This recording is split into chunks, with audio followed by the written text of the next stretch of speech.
এই হাদিসটির প্রেমে পড়ে গেছি, তো আপনারাও শুনে যান। আপনি যখন নিজের ঘরে নীরবে কান্না করবেন, আল্লাহ তখন ফেরেশতাদের উদ্দেশ্য করে বলেন, কোন জিনিস আমার এই বান্দার চোখে পানি আনলো? ফেরেশতাগণ বলেন, আপনার বান্দা সুখে নেই, আপনার বান্দা অনেকদিন হাসেনি।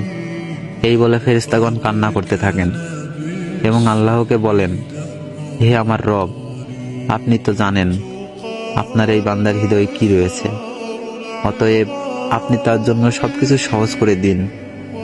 আল্লাহ বলেন, আমার এই বান্দা এমন কিছু জীবন থেকে হারিয়ে ফেলেছে যে সে অধিক ভালোবেসেছিল।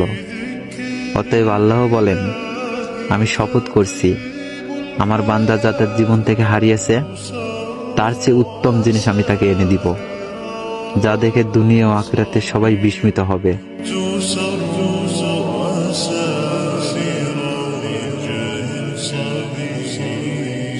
be